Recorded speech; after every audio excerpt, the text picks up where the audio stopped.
Hola taggers, en esta penúltima lección haremos un repaso para asegurarnos de que vuestra configuración de Google Tag Manager cumple con los mejores estándares. Además, hablaremos un poco del futuro del tracking, los contenedores de tipo server-side, la privacidad y los retos en un entorno cookieless o sin cookies. Al terminar, tendréis un checklist de auditoría para que vuestra implementación de Google Tag Manager esté totalmente en orden y aprenderéis a optimizar etiquetas y variables y a manteneros preparados frente a los cambios constantes de la plataforma y posibles regulaciones. Vamos pues con esta revisión de la calidad de nuestro contenedor de Google Tag Manager. Por cierto, una revisión que tú vas a poder repetir en cualquier momento gracias al descargable que tienes con la checklist, con todos los puntos de control que hay que tener en cuenta. Me gusta empezar particularmente a mí por la parte de gestión de las cuentas, que esto es se abandona de alguna manera, pero de cara a freelance o a agencias de marketing es un punto a tener en cuenta porque es muy importante que tengamos una buena nomenclatura en la parte de cuentas y contenedores. Como veis, yo aquí estoy trabajando con algunas cuentas. Hay cuentas que son propias, cuentas que son de clientes, cuentas de side projects, y dentro de cada una de ellas tenemos los diferentes contenedores. Es importante que tanto la cuenta como el contenedor tengan un nombre lo suficientemente autoexplicativo, que de un vistazo sepas de qué está hablando. A veces nos encontramos con nombres de contenedores en los que, por ejemplo, pone Google Analytics 4.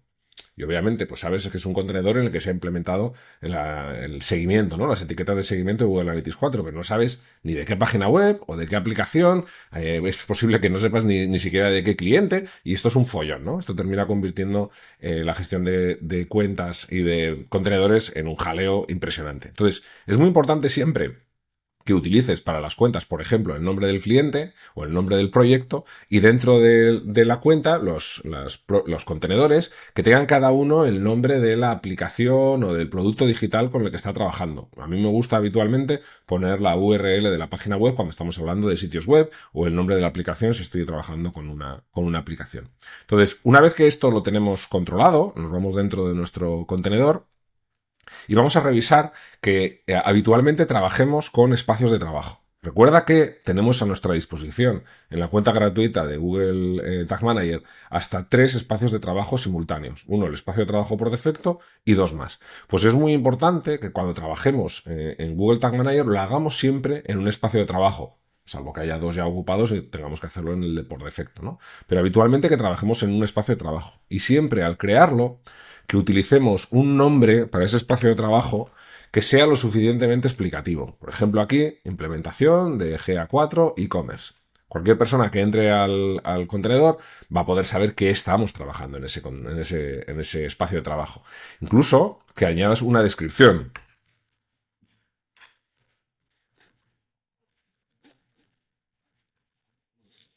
De tal manera que si hay dudas o si es un proyecto en el que vas a trabajar en diferentes aspectos, aquí podemos ver un listado de esos aspectos. Yo recomiendo siempre ponerlo al principio, porque aunque luego puede haber cambios y se puede editar en cualquier momento, esto es cómodo de tenerlo listo desde el principio, porque cuando vas a publicar, aquí por ejemplo, si vamos a enviar este contenedor a publicación, ya se autorrellena en el nombre de la versión, el nombre que habíamos puesto en el espacio de trabajo y en la descripción lo que habíamos escrito. De tal manera que en el momento de la publicación, que por lo que sea siempre es un momento así un poco crítico, pues no tenemos que estar perdiendo tiempo en escribir todo ese tipo de cosas, ¿no? Es importante tenerlo en cuenta. Y de esta manera siempre vas a tener una buena estructura de publicación de versiones en cuanto a entender perfectamente qué es lo que hiciste en cada una. Yo puedo ver el nombre este que decía de implementación de GA4 e-commerce, pero aquí puedo detallar exactamente qué etiquetas o no qué etiquetas, sino qué eventos de seguimiento hemos instalado y si tenemos alguna duda con alguno que no puede funcionar, lo que sea. De tal manera que después, cuando nos vayamos al listado de versiones de nuestro Google Tag Manager, desde aquí podamos entrar y ver a qué se refiere cada uno de esos cambios que hemos hecho, ¿no? Verlo con un poquito más de detalle. Ser ordenado y ser lo suficientemente explicativo hace que cualquier emergencia que tengamos en el futuro sea más fácil de resolver. Después hay que tener en cuenta también que además de esta rutina con los espacios de trabajo, es posible que hayamos trabajado, que hayamos creado entornos en nuestro sitio. De nuevo, lo mismo, los entornos tienen que tener nombres de entorno lo suficientemente explicativos, ¿vale? No tiene mucho sentido que utilicemos un nombre de entorno, por ejemplo, de pruebas, cuando habitualmente dentro de la comunicación interna de la empresa estamos hablando de staging o de preproducción o de entorno de desarrollo. Bueno, pues vamos a utilizar el mismo nombre que utilizamos de manera interna. ¿De acuerdo? Muy importante que tengamos además en Google Tag Manager un entorno distinto para cada etapa de desarrollo en el que podemos probar la instalación de etiquetas dentro de nuestra creación de productos digitales, ¿vale? Si tienes, por ejemplo, en desarrollo, preproducción y producción, pues que tengas efectivamente el leaf, que sería el de producción, y luego desarrollo y preproducción. ¿Vale? Importante que tengamos todo eso para que midamos, para que podamos comprobar el funcionamiento del contenedor en cada una de esas etapas. Una cosa que es particularmente importante cuando estamos trabajando con nuestro contenedor de Google Tag Manager es el naming, el nombre que pongamos a las etiquetas, a los activadores y a las variables. Esto hay muchas escuelas, muchas opiniones, cada uno lo hace de su manera. Yo os cuento cómo lo hago yo y cómo suele hacerlo una gran cantidad de gente en el mundillo profesional, que es utilizar siempre la siguiente estructura. La herramienta a la que aplica la etiqueta que estamos utilizando, guión medio, el nombre del evento o la funcionalidad que estamos explotando, guión medio y finalmente un código con el nombre de la empresa, de la agencia o del profesional que está publicando esta etiqueta. Esto es una manera bastante interesante de que si en algún momento tienes alguna duda con alguna etiqueta, pues sabes quién es la agencia que lo implementó. Particularmente interesante para clientes que trabajan con diferentes agencias. Como ves, aquí lo hemos seguido en algunos, en otros no, porque no quería detenerme en explicar esto en las lecciones pasadas, pero lo ideal es que lo hagáis siempre desde el principio. De esa manera no se te olvidará hacerlo. Y al final, cuando vayáis a entregar el contenedor al cliente o cada cierto tiempo, cuando vayáis a hacer mantenimiento, revisad que está correctamente implementado. Por ejemplo, aquí vemos que tenemos una etiqueta que es muy explicativa, pero que no cumple ninguno de estos criterios. Sin embargo, aquí vemos otras, como por ejemplo GA4 ver manual, que tiene lo que estábamos comentando, ¿no? El nombre de la herramienta, guión medio, el nombre del evento que se envía a esa herramienta, y nos faltaría en este caso, pues la publicación del nombre de la agencia que se ha ocupado de esto. Por ejemplo, en nuestro caso podría ser WordPress.com, o si fuera Automatic, pues Automatic, o si fuera nosotros en Product Hackers, por ejemplo, que sabéis que trabajo en esa agencia, siempre terminamos con un guión medio PH, ¿no? Para firmarlo. Bueno, pues esto sería la manera más adecuada. Y si te bajas el contenedor que tenemos exportado, la plantilla de contenedor que tenemos exportada para el curso, para que veas todas estas etiquetas, vas a ver que está nombrado de esta manera, ¿vale? Esto a nivel de las etiquetas. Podemos hacerlo también a nivel de los activadores. En este caso, a mí lo que me suele gustar es que en el nombre siempre comience por el tipo de evento que está desatando o que está utilizando este activador. Aunque es verdad que luego aquí en los filtros vamos a poder ver algunas referencias que nos permiten intuir esto, es más interesante hacerlo directamente en el naming, porque luego a la hora de buscar y tal, pues es mucho más práctico, ¿no? Entonces, en este caso, podemos ver cómo estamos trabajando con un activador de tipo click, por eso empieza aquí por tipo click. En este caso está escrito click en inglés. Esto va a depender un poco de cómo trabajéis vosotros dentro de vuestro entorno. Y en este caso nos faltaría por aplicar, como os decía antes, el nombre de la agencia que lo ha creado. ¿Vale? Ahí está. Y esto lo deberíamos hacer para cada uno de los elementos. Fíjate como aquí tenemos un activador para la visualización de un manual y no hemos cumplido con estos criterios. Hacemos clic en el activador y vemos que se trata de un evento de tipo clic. Pues en este caso debería seguir los mismos criterios que el resto, ¿no? Visualización de un manual. En este caso no me gusta poner separadores intermedios salvo que estemos hablando de otro elemento del naming. Y finalmente el nombre de la agencia. Guardamos. Y esto deberíamos tenerlo para todos los activadores. Con las variables exactamente lo mismo. Vamos a ver que al principio del nombre de la variable, en las variables definidas por el usuario, tendremos el tipo de variable y después el valor que está recogiendo. En este caso, está recogiendo un valor que es data banner name. En este caso está recogiendo un error, pero vemos que es un JavaScript personalizado, una variable del data layer, o en este caso, fíjate, tenemos que ser el identificador de GA4, pero no hemos indicado que es una constante. Pues aquí podemos poner constante, GA4 ID, lo haríamos así, y aquí sería vp.com. ¿Vale? Esta es una manera un poco más organizada de estar nombrando las cosas en nuestro contenedor y que de un vistazo podamos identificarlas. Y finalmente, es muy interesante que utilices las carpetas.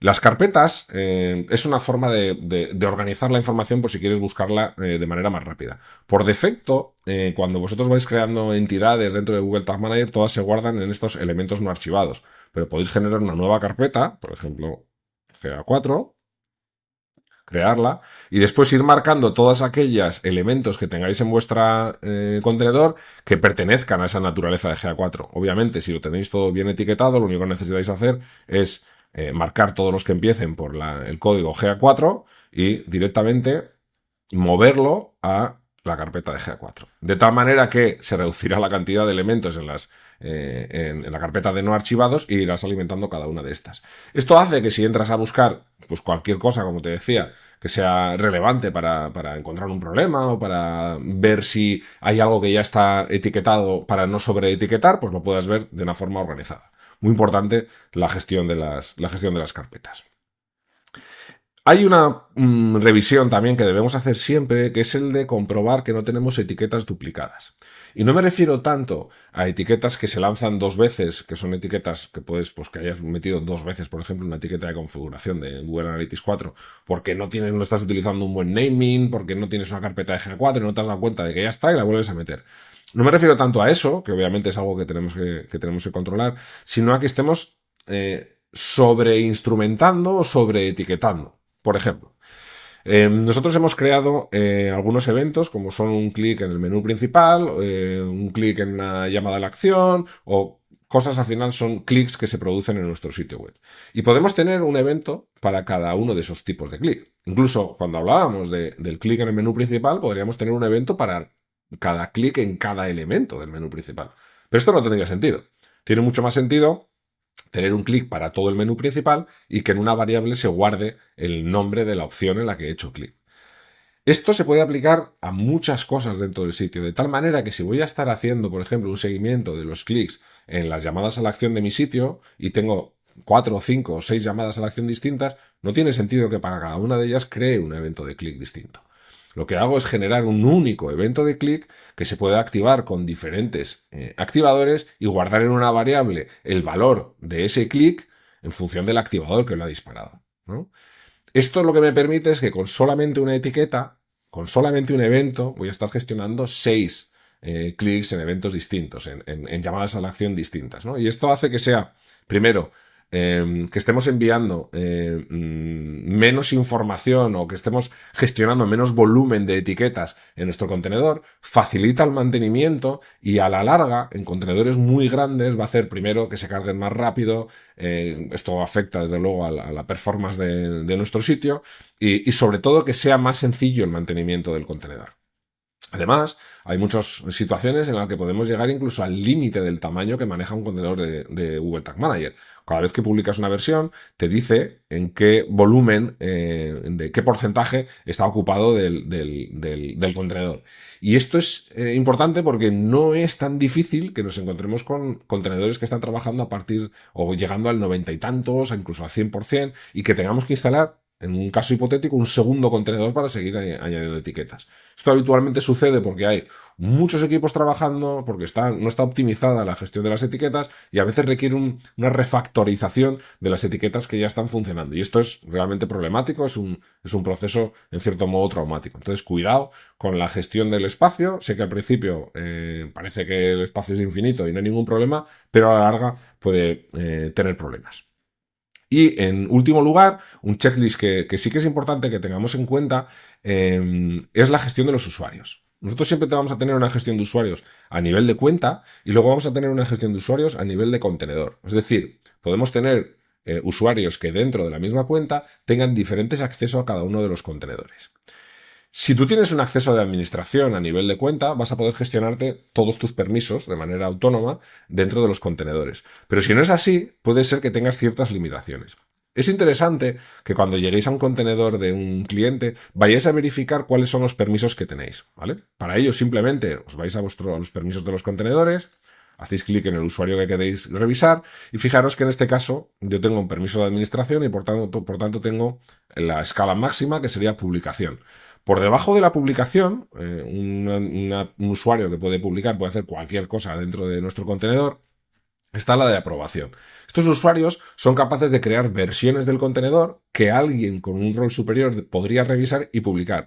Pero no pueden publicar, no pueden pasar a producción ninguna de esas versiones. Simplemente dejar la versión prepublicada, por decirlo de alguna manera, y que después llegue un publicador y la ponga en producción.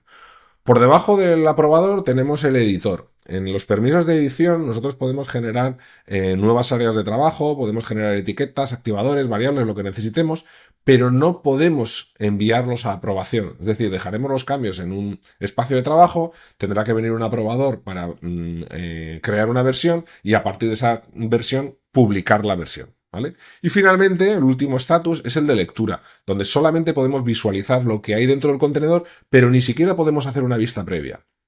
Habitualmente, cuando entramos a trabajar en un nuevo cliente y le pedimos que echar un vistazo al contenedor de Google Tag Manager para ver en qué estado está por dentro, pues habitualmente nos dan permisos de lectura. Y esto está bien, porque ya puedes echar un vistazo, pero no puedes hacer una depuración. No puedes hacer una vista previa y comprobar cómo están saltando las etiquetas y si en alguna hay algún error que tú has visto en producción que intuyes que se está produciendo por algo en Google Tag Manager. Entonces, los permisos de lectura están muy bien, pero son muy limitados y habitualmente para empezar a hacer una auditoría a fondo necesitaréis seguramente permisos de edición.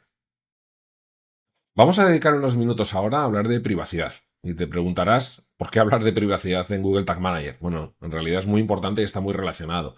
La configuración estándar de GTM, sobre todo la versión client-side, expone datos de navegación directamente a terceros, en concreto a entidades como Google Ads o como Meta, por ejemplo. Y lo hace mediante etiquetas que se disparan en el navegador, como bien sabes a estas alturas del curso. Esto tiene dos implicaciones clave. Por una parte, la exposición directa de datos del usuario a vendors externos. Y por otra, un menor control sobre qué datos se recolectan realmente. Con la creciente presión de las leyes de privacidad, como la GDPR en Europa, pero hay otras similares en otros países del mundo, y con el bloqueo de cookies de terceros de algunos navegadores, como por ejemplo Firefox, Brave o Safari, empresas y equipos de datos buscan formas de recuperar el control sobre los datos de los usuarios. Y esto nos lleva a hablar de privacidad, de cookieless tracking y sobre todo el futuro de la medición, ¿no? Cada vez hay más restricciones y leyes que regulan el uso de cookies y la recolección de datos de los usuarios, como hemos hablado antes, pues por ejemplo la GDPR. Deberías asegurarte de contar con un banner de consentimiento y respetar las opciones de los usuarios. Estás aburrido de ver banners de consentimiento de este tipo. En cualquier momento que las etiquetas de tu Google Tag Manager instalen cookies, deberías empezar a utilizar un banner de este tipo. Además, estos banners no solamente van a impedir que se instalen las cookies de estas etiquetas que estamos utilizando de seguimiento publicitario y estadístico, sino que va a establecer una fórmula de conexión con el Consent Mode de Google Tag Manager. El Consent Mode de Google Tag Manager es una funcionalidad de Google que permite que las etiquetas de analítica y publicidad respeten el consentimiento del usuario en relación a esas cookies y a datos personales. Se configura para que las etiquetas, por ejemplo, de Google Analytics 4, de Google Ads, adapten su comportamiento según el estado del consentimiento. Por ejemplo, utilizando unas variables que se llaman Ad Storage para la publicidad y Analytics Storage para los datos estadísticos. Si el usuario no da consentimiento, las etiquetas se disparan de un modo limitado. No se instalan cookies, pero se envían pings anónimos para mantener cierta medición. De esta manera, Google Analytics 4, por ejemplo, puede dar alguna información analítica que no podría entregar de ninguna manera si el usuario o una vez que el usuario ha rechazado la instalación de cookies. Se integra, como decía hace un momento, con el con el CMP, con el Consent Management Platform, que es al final el banner de cookies que utilizamos para recoger y transmitir estos datos a GTM. El futuro parece apuntar a métodos de medición que no dependan tanto de las cookies de terceros, normalmente utilizando soluciones de tipo server-side tagging o modelos predictivos de atribución o simplemente medición sin cookies. Hay muchas soluciones en el mercado para ello. Unas de las más interesantes, por ejemplo, es Silmetrics, que es una herramienta que permite medir sin cookies, pero hay muchas otras conocidas además dentro del mundo del open source, como por ejemplo Matomo o Piwik. Google Tag Manager tiene una versión server-side que puede ayudarnos a adaptarnos a esa situación. Vamos a verla en la siguiente sección. Google Tag Manager Server-Side es una arquitectura donde las etiquetas no se ejecutan en el navegador del usuario, sino en un servidor que controlas tú, típicamente en Google Cloud, pero podría ser en otros entornos, como veremos un poco más adelante. En lugar de enviar eventos directamente a los vendors, los datos de los usuarios se envían a tu propio servidor de Google Tag Manager y desde ahí se reenvían a los vendors con los datos filtrados, anonimizados o lo que necesites. Para ello, se funciona mediante un nuevo tipo de contenedor, aparte de los que hemos visto. Si nos vamos a crear un nuevo contenedor, verás que en el listado de posibles contenedores, el último precisamente es un contenedor de tipo server-side. Los contenedores de server-side siempre trabajan en paralelo a un client-side, a un contenedor de tipo sitio web. Lo que hacemos es seleccionar ese tipo, poner el nombre de nuestro contenedor, como siempre lo más autoexplicativo posible, y le damos a crear. Esto va a iniciar un proceso en el que Google Tag Manager nos va a solicitar un aprovisionamiento de servidor de etiquetado. Este es el momento en el que podemos elegir un servidor de tipo Google Cloud o podemos aprovisionar manualmente nuestro servidor de etiquetado. Vamos a encontrarnos con que hay una oferta bastante amplia de servidores de etiquetado. Yo te recomendaría que si vas a trabajar en un proyecto muy grande en el que estamos hablando de millones de usuarios al mes, lo más adecuado es que trabajes generalmente con un servidor con un aprovisionamiento de estos automáticos. Este aprovisionamiento automático, por cierto, sirve para empezar a trabajar, pero si vas a trabajar en Europa no es lo más adecuado porque luego vas a tener que hacer una serie de configuraciones, pero podrás pasar al modo manual. Para empezar el proyecto sí que puede ser útil. Y como digo, si vas a trabajar con millones de usuarios, pues es interesante que trabajes directamente con Google Cloud, que además es un estándar ampliamente documentado. Pero si no vas a trabajar con un número tan elevado, vas a trabajar con páginas en las que estamos hablando de decenas de miles de usuarios al mes, hasta ese umbral más o menos, yo te recomiendo que trabajes con otros proveedores, como por ejemplo Stape. Stape.io es una plataforma que lo que hace es facilitar muchísimo el aprovisionamiento del servidor. Además se integra estupendamente con WordPress, con lo cual me parece que es una opción bastante interesante. En todo caso, este no es un curso de Google Tag Manager Server-Side y no vamos a hacer todo el proceso de configuración. Luego te enseñaré algunas imágenes para que te hagas una idea. Pero sí que es importante que conozcamos un poco cuáles son los beneficios de trabajar en esta línea. Lo primero es que vas a tener un control total sobre los datos enviados. Puedes interceptar eventos antes de enviarlos a Google o a Meta, por ejemplo, ¿no? Puedes anonimizar IPs, puedes eliminar identificadores personales o aplicar lógicas de consentimiento personalizadas. De esta manera reducimos la exposición a terceros. El navegador del usuario ya no se conecta directamente con los vendors, sino que lo hace directamente con tu servidor. Y aquí podemos aplicar un mejor cumplimiento del consentimiento. Podemos condicionar el envío de los datos en función del consentimiento que hemos recogido en nuestra Consent Manager Platform, en nuestro gestor de cookies, ¿no? en el banner típico de cookies. Además, podemos personalizar qué eventos queremos enviar a cada vendor según este tipo de consentimiento que hemos recogido.